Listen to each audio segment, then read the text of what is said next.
ឆ្នាំថ្មីបងស្ដីគួរមិនជឿអូនសួរទេវតាមិនជឿអូនសួរទេវតា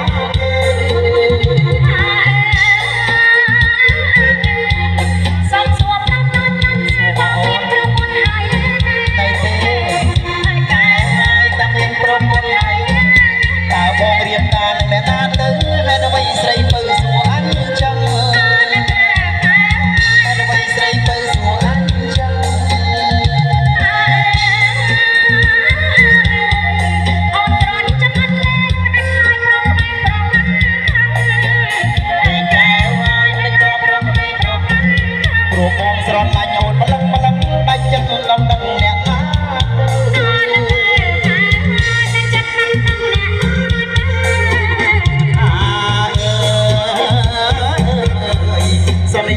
ឆ្នាំថ្មីបងនឹងចូលស្ដីឲ្យស្រី